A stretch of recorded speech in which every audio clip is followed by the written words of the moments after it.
తెలంగాణ రాష్ట్రంలో హస్తం పార్టీ ప్రభుత్వాన్ని ఏర్పాటు చేసి 9 నెలలవుతోంది. గత 10 ఏళ్లు అధికారం లేక అష్టకష్టాలు పడ్డ కాంగ్రెస్ కేడర్కు అధికారంలోకి రాగానే రెట్టింపు ఉత్సాహం ఇచ్చింది. ఈ నేపథ్యంలోనే సీఎం రేవంత్ రెడ్డి పీసీసీ అధ్యక్షుడిగా జూలై 27న తన పదవి కాలం ముగిసినప్పటికీ ఇప్పటి వరకు హైకమాండ్ నూతన పీసీసీ అధ్యక్షుడిని నియమించలేదు. సీఎం రేవంత్ రెడ్డి పాలనపై దృష్టి పెట్టి 10 ఏళ్లు అస్తవ్యస్తంగా తయారైన తెలంగాణను గాడిలో పెట్టడానికి తీవ్రంగా కష్టపడుతున్నారు.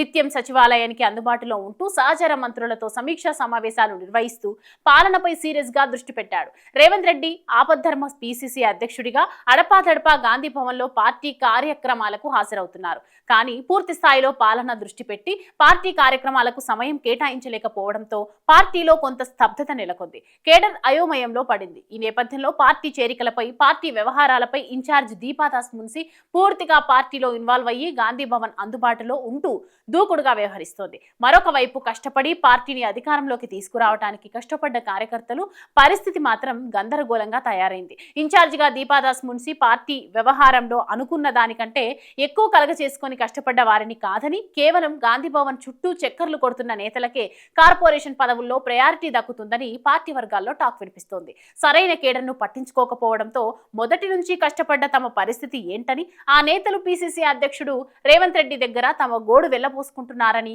గాంధీ భవన్ వర్గాల్లో చర్చ జరుగుతోంది. కాంగ్రెస్ ఇన్ఛార్జ్ దీపాదాస్ మున్షికి పార్టీపై పూర్తిగా అవగాహన లేకపోవడంతో కేవలం తనతో సన్నిహితంగా ఉన్న వారికి కార్పొరేషన్ పదవులు కట్టబెట్టడానికి ప్రాధాన్యత ఇస్తుందని, కష్టపడ్డ వారిని పట్టించుకోవట్లేదనే విమర్శలు వినిపిస్తున్నాయి. సీఎం రేవంత్ రెడ్డి పీసీసీ అధ్యక్షుడిగా తన పదవి కాలం ముగియడంతో పార్టీ వ్యవహారాలను తగ్గించి పాలనపై పూర్తి స్థాయిగా దృష్టి సారించడంతో తమ గోడు ఎవరు వింటారు? పార్టీ కోసం కష్టపడ్డ తమని గుర్తించేది ఎవరు? కార్పొరేషన్ పదవులలో అవకాశం ఇస్తారని కొంతమంది నేతలు సన్నిహితుల దగ్గర తమ బాధ వెళ్ళగక్కుతున్నారట.